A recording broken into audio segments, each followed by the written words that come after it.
Just take note, Scribe, tanong na yung word dia, ginagamit yung dia sa mediator. The word dia has agency, has instrumentation. Even the word English by and through, those are preposition. He admits that. If they are preposition, they are not the main subject. Meron talagang agency. So when you, ang dia kasi yan yung nakasulat, yan yung King James na by. Sa New King James na through. Yan yung dia. So, yan muna sasabihin ko. Pangalawa,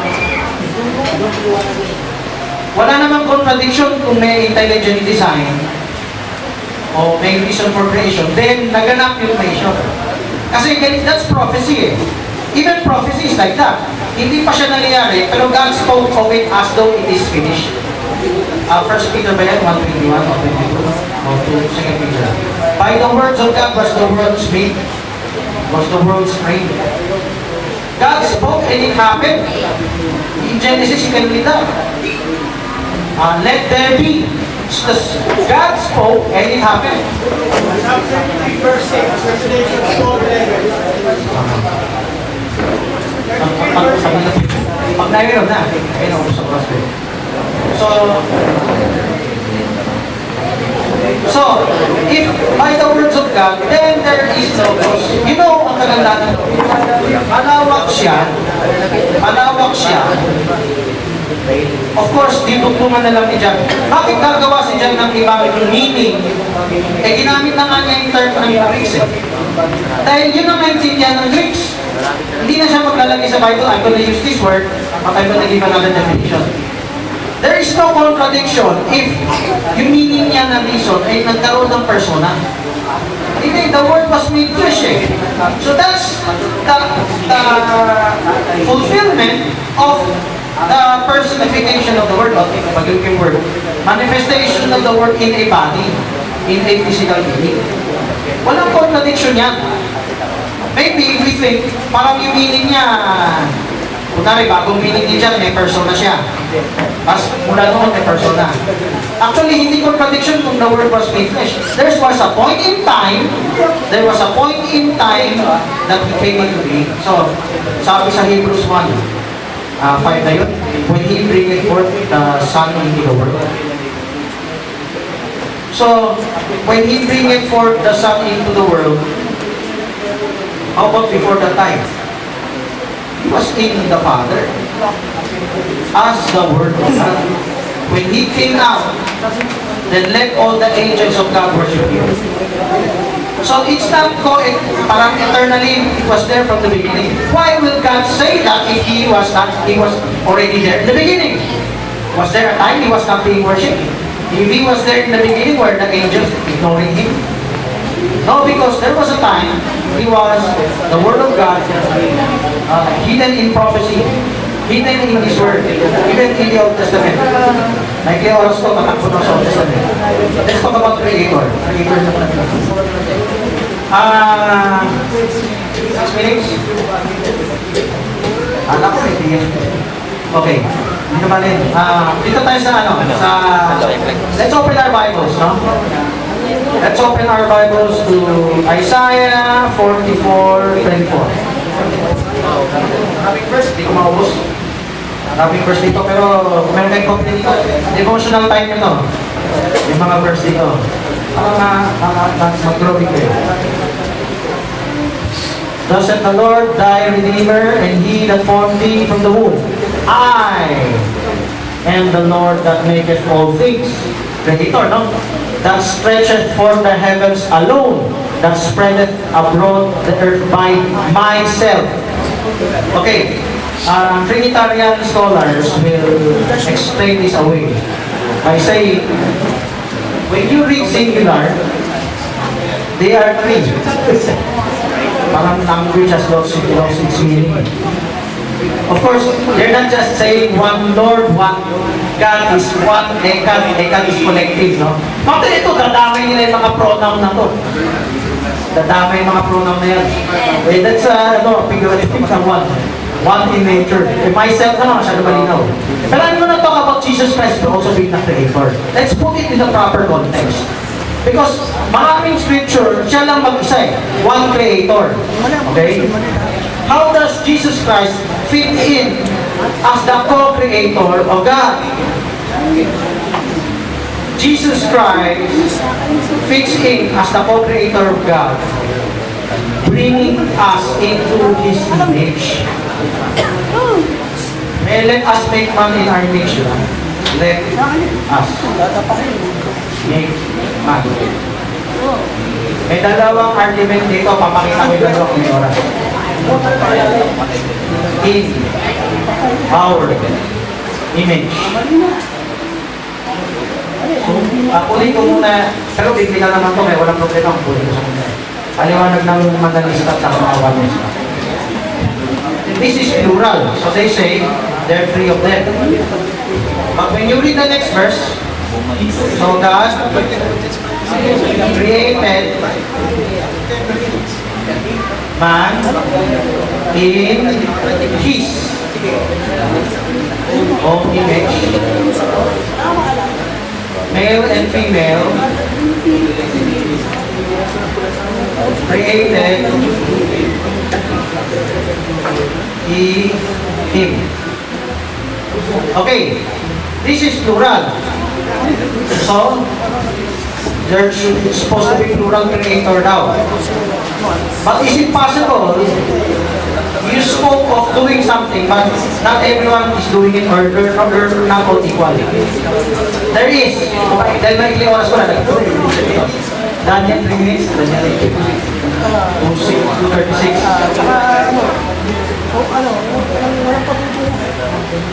May papakita ko ito. Sige, pakita. Okay, these are some verses na Daniel 2:36. Si Daniel ang gagawa, pero sabi niya, we, okay, gawin namin. Aming, Ezra, si Artaxerxes, we will tell, no? Pero hindi naman lahat nagsabi, niligtas lang yung mga mago. Dito naman, si King Artaxerxes, si King Xerxes or Artaxerxes, sabi niya dito, the letters we receive, pero hindi naman sila pantay-pantay. Ganun din aming natanggap. Ganun din yung let us. Sundan natin to.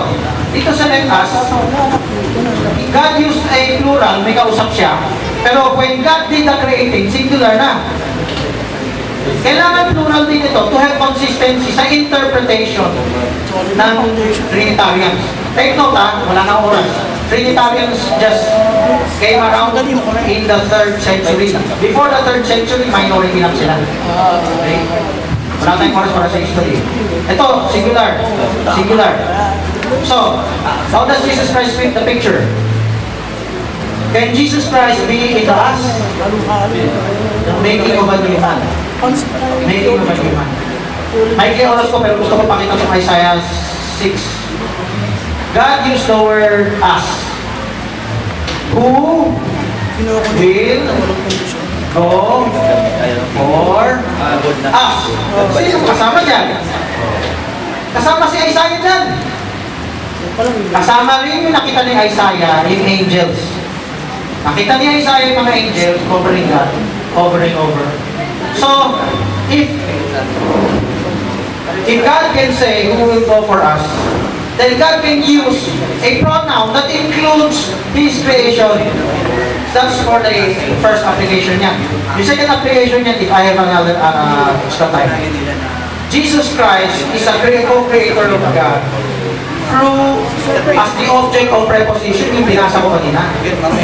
It was under the logos of God, under the purpose of God, that Christ would fulfill His word. Christ will fulfill prophecy, His plan for creation. Ngayon, how did Christ become our co-creator? Dito sa beginning, as the logos, as the purpose. Doon sa actual, when He died on the cross and became our high priest, our bridegroom, bringing us into His image, Romans 8:29. Being the firstborn, He is bringing us to His image. Jesus Christ being the mediator between God and man. Then how can this verse apply to Him? if you can look at Genesis chapter 1 as 7,000 years, this is between the 5th day and the 6th day. And in between this time, binanggit yung God, let us make man in our image. If you can look at Genesis chapter 1, in a deeper sense na ages, thousands of years ago. Okay, Pastor, oras sa kanya, tanong ng 5 minutes. And after nun, yung conclusion na quotes dun sa Sino po kasama nung amang lumika? Sino po yung nas? yung pasimula, yung kausap niya, hindi po yun ang gusto naglalang. Sino po yung tinutukan niya sa... Yung audience niya po, Sino po yung ang audience niya ay Job chapter 38. Sino po yung audience na yun? Basahin natin ang audience niya, Job 38, 46. 38. Okay. Where was thou when I laid the foundations of the earth? Declare if thou hast understanding. Who hath named the measures thereof? If thou knowest. Who has stretched the line upon it? Or upon the foundations thereof fastened? Who laid the cornerstone thereof? When the morning stars Sino po yun? together, Sino? Pwede po bang and all isama the sa atin? sons of God shouted. Sino po yun? Sino po yung kausap niya yung sinasabi Yung mo? morning stars tsaka sons of God. Sino po yung sons of God? Sa time na yan, yung angels. Marunong po bang lumika ang mga anghel? Yung katulad ng ama, hindi. Yung hindi katulad ng ama. Yung anghel nakakagawa rin ng ano. Nakaalika po sila. Ibang bagay. Ano yung mga bagay na nalilika ng anghel? Kunwari, meron siyang destruction na ginagawa o Ang pinag-usapan po existence ng tao. Yung pinakaunang existence. Let us make man in our image. Hindi po lumikha ang anghel dito kasi nag-iisa na namin Diyos. Sino nga po itong as na kasama mo sa Kausap ng Diyos. Kausap Sino ng po yung kausap ng sinasabi ng Diyos? Yung anghel, sabi niyo po. Creator din po ba ang mga anghel? Hindi po. Sabi nyo kanina, Ibang bagay kasi yung dito ito eh. sino nga? Kung di sila creator, sino nga kausap para mag-create? Well, biblically, pwede magsabi ng as yung Diyos kahit hindi lahat gagawa. So, meron gumawa na may mga anghel na gumawa. Sinabi ko nga, biblically, you can use the word, the plural language, kahit hindi lahat gagawa. Plural of deliberation, plural of majesty, kung ano ang plural, hindi nga alam po dalawa interpretation, sabi niya po dalawa eh. Ang dami po niya. So rito, yung as, tinatanggap nyo na yung angel talaga kasama niya. Huwag na po namin paliguin-guin, angel po kasama niya. Creator po ba ang angels? So yung ibang bagay, hindi ko napapaliwanag, sagutin ko lang hindi para makapunta. Sino kasama niya? Hindi pala creator. Sabi naman Ang yung kasama niya yung nakasulat sa Bible, no? Sino po sila? Yung Job 38:6. Sino po sila? Yung Mga angels nga yun. O angels. So ang conclusion niya, yung angels kasama, therefore ang angels ay creator. No, hindi Sino kinakailangan. na po kasama? Let us make the force. Ito, make. Gumawa tayo, lumika tayo. Ayun ang pwersa eh. Yung salitang yun eh. Hindi nga naman sinabi, magsipanood kayo. Lumika tayo. Pakisagot, pakinggan niyo sa ko.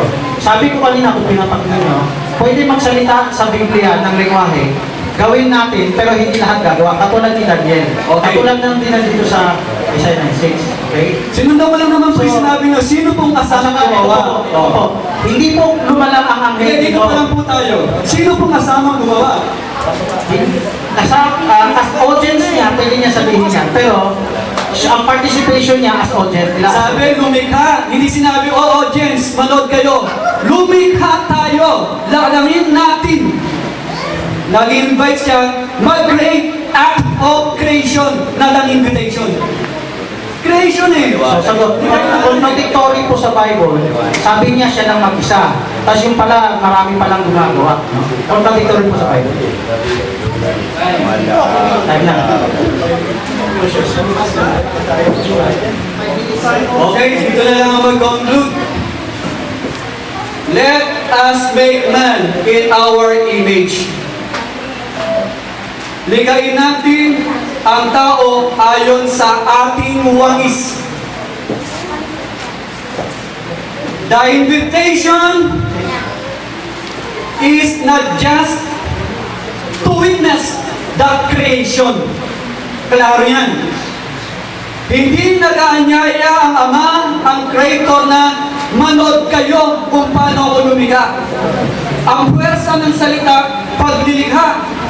Therefore, may kasama siyang ibang persona na dapat creator din para matupad yung sinasabi niyang likhain natin ang tao ayon sa wangis at anyo natin. Hindi pwedeng maging anghel dahil ang anghel ay hindi creator. Meron. Balik tayo doon sa John 1:1. Face to face, ayun yung kasama ng Ama na sinasabi, by Him all things were created. Walang problema. Ayan na, pinagtibay yung Trinity. Hindi kami naniniwalang tatlong sovereign being. Hindi. We believe that there is one sovereign being in three distinct persons. Ito, lumabas to, singular dito. Isa yung lumika, pero nag-aanyaya. Merong plurality. Merong plurality of fullness. Sa divine being, may nag-uusap para lumika. Pero sasabihin natin, yung ibang anghel, kasama niya, hindi pwede. Hindi pwede maging creator ang anghel. Ayan yung dahilan eh, kung bakit sinasamba yung anak ng anghel. Dahil alam nilang creator. Hebrews 1:6, babanggitin ko ulit. Let all the angels worship Him. Let all the angels worship Him. Isama nyo na lahat, si Gabriel, si Michael, isama nyo lahat, Seraphim, Cherubim, lahat na, isama nyo na. Let all the angels worship Him. Why? Because the Son is the Creator. Kasama siya ng Ama ng lumikha. Tapos sabi natin, minority lang Trinity doon. At least nag-exist. At gusto ko yung sinabing gano'n, minority lang mga Trinitarian nun. Ang gandang pakinggan. Bakit? Eh sabi sa Book of Revelation, all the world were deceived.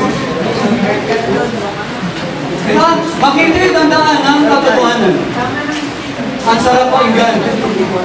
Dahil kung ang buong mundo ay narinig lang sa mga Greek, talagang minority lang.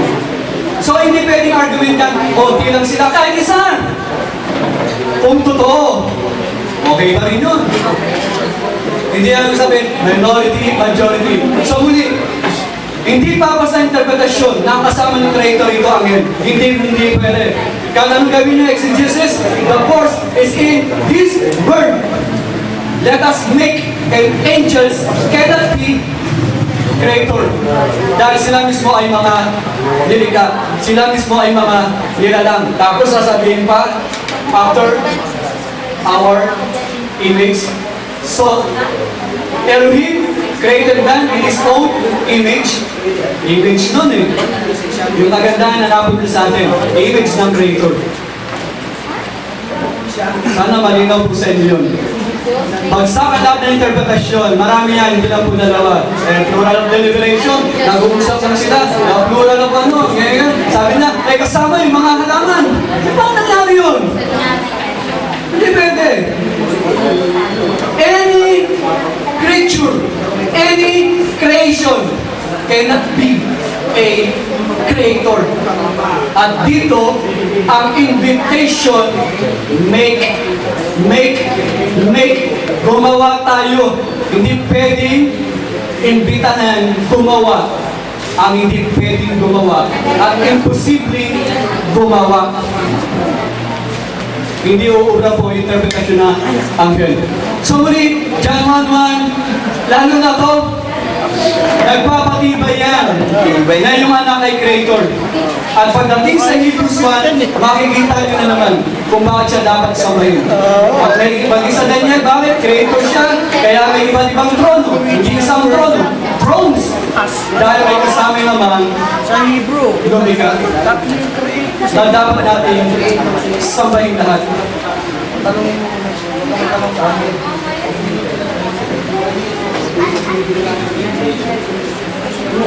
So, ayan yung pinaka-main principle na nais ko pong iwan. Hindi po ito invitation na manood o sumama. Ang invitation po ito, make. At hindi ito kayang gawin ng mga anghel. Nagpapatibay ito merong mga distinct persons sa divine being na nagmamanifest. Let us make man after our image.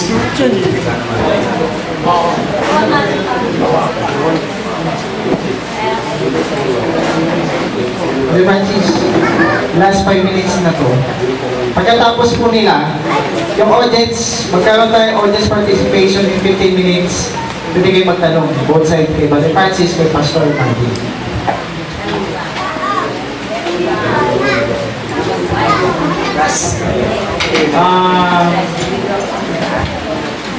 Historically, for all of you concerned, ang kumampi sa Trinity si Constantine. No? Yan ang pinagsimulan ng Katoliko eh. Kung na-organize ang Catholic Church, it started from their interpretation of the Godhead.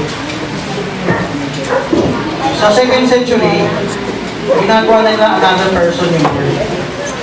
Pero unti-unti pa na-develop. Wala pang Trinity noon. Ang Trinity is hindi pa nga tatlong magkakaibang persona. Ang Trinity, maskara lang yan na may Tertullian. One person changing mask. Oneness pa ang dating niya. Okay.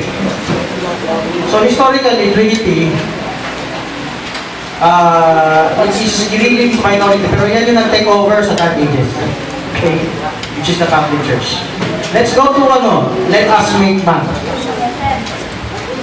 The scripture is of no private interpretation. The scripture cannot contradict itself. When the Bible said, siya lang mag-isa gumawa, wala na siyang ibang kasama. He did it all by himself, by myself, sabi na basa natin. Marami yun, ha? We cannot superimpose this interpretation to other scriptures. Tapos, we just explain it away like mystical, yung one, nagiging tatlo, yung one, nagiging tatlo. Wala kang mababasa sa Old Testament. Tatlo sila. Meron lang siguro, interpret lang natin ni Lord Spirit of God. Ito, iniiwasan natin na hindi consistent ang pronoun. Okay? It is simple eh. If God, the Bible language can use, like Daniel 2:36, we will tell. Hindi naman lahat ng tell eh. Hindi naman lahat ng tell eh. Si Daniel lang. Why did he include the wise men? May purpose. Isaiah 6, who will go for us? Hindi naman lahat Diyos yung nasa as eh. Kasama pa si Isaiah dun eh. So, if that is purely God, anong image yun? Diyos din yung tao kapantay? Okay? So, let's go to another aspect. Ilang minuto na? 2 minutes? Okay. So, there's no contradiction if may plural na pronoun dito sa 126. We do not use one interpretation in one out of context, no? We should follow the context. Pwede ba gumamit ng pronoun? Kanina pinaliwanag ko na nga, may deeper meaning to eh. Ang deeper meaning niya yung timeline. 7,000 years of human creation week.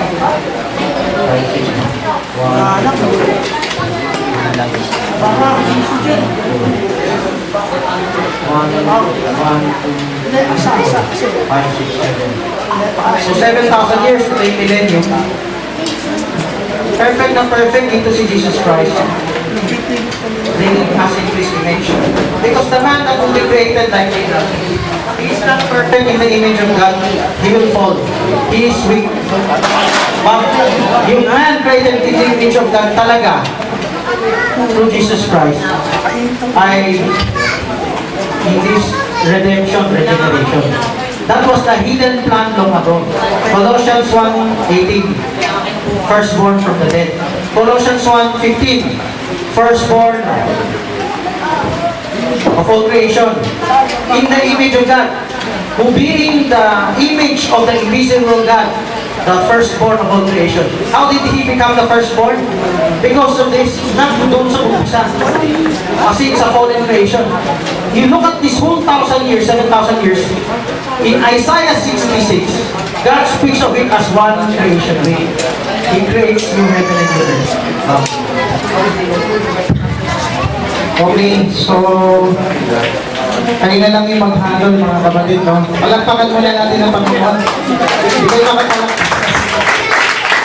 Okay, ngayon, bigyan natin ng chance yung ating mga audience na magtanong din naman sila. Okay, so sana may... Pwede po lagyan natin dito yung mic stand sa harapan. Kaya pala Jamie, pwede po lagyan natin mic stand sa harapan. Tapos lagyan natin. Kasi may next, ano pa po ito eh. Okay, ready po, ano, para habang kumakain muna kayo,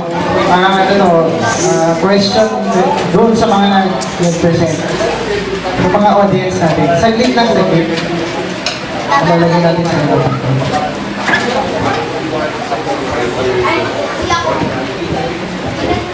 Okay. Sino po ba muna magtanong? Okay, paki-una. Paki-address kung kanina nyo itatanungan.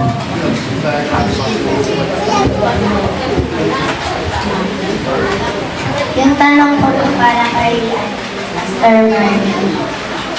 Di ba po sabi niya kanina, ang ama at ang anak, patay po sila, tsaka pareho.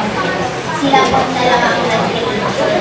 Eh bakit po sabi sa Isaiah 44:24 ganito ang sabi ng Panginoon na inyong manunuhos ang niyang naganyo sa iyo mula sa bahay bata ang Panginoon na gumawa ng lahat ng bagay na naglalala na mag-isa ng langit na naglalata sa lupa. Ba't sabi po dito sa Matthew 44:24 na ang isa lang po naglalata? Isaiah 44.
Thus says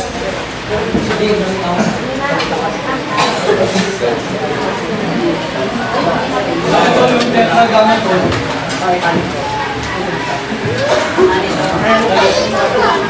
Ang tawag ng iba dyan, Jordan eh. Actually, ang yan Jordan eh. So kapag pinakuha ng King James Version, ito yung tetragamut.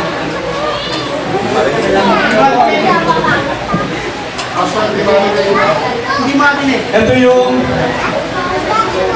Yahweh. That says Yahweh, Redeemer. Si Yahweh ay Redeemer.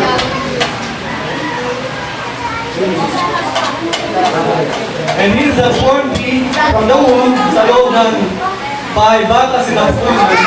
I am Yahweh that makes all things. The space for the heavens alone, the spread of both the earth by myself. Wala na pang problema dyan eh. Kung gusto yung tukuyin yung ama, wala nang problema eh. Wala nang problema. Kasi nga Trinitarian kami. Wala na. Ay, problema. Creator yung Father. Kaya kung gusto yung gawin yung Yahweh dyan, yung isang creator yung Son. Kasi nga Trinitarian kami. Wala problema dyan. Kasi nga ang bilip namin, minamali lang ng iba ng presentation. Kahapon lang, nakikinig ako sa radyo eh. Tatlo daw yung sinasamba namin, yung Trinity namin. Hindi nga eh. May isang nga lang kami, ganyan eh. Okay na po, may malinaw doon sa nagtanong. Bata. Magtatanong ka ba, Luis? Magtatanong ka ba? Pwede ba kung sila muna? O, ano ka naman dito eh? Lagi ka naman dito eh. Lo. May tanong ko lang po, saan po ba mabasa sa Bible na direct na mabasa na si Jesus Christ ang Creator? John 1, 5. All things were created. Kasi hindi mo na kinakailangan na direct creator. Parang ganito. I am saying something to you. Who is he? The speaker. Kung siya lumili ka, hindi. Siya yung creator. Ganun lang yun. Kung siya yung lumili ka, siya ay creator. Kung kayo nagsasalita ngayon, ako yung speaker.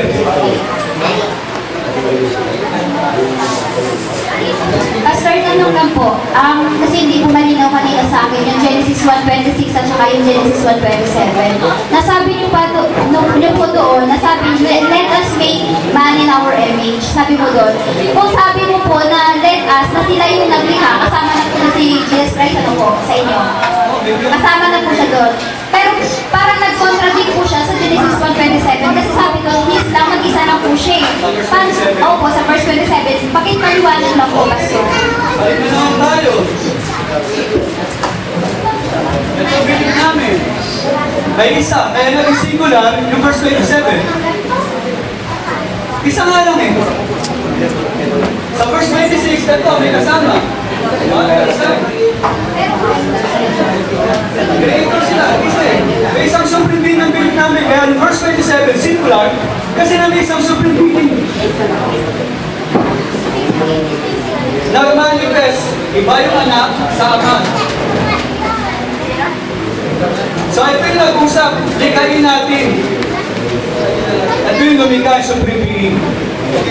Sunod po sa alam nyo, kaya singular. Pwede tayo na lang sa'yo agad para... Pastor, yung tanong ko lang po, ilan po ba yung creator? Isa lang. May isang supreme being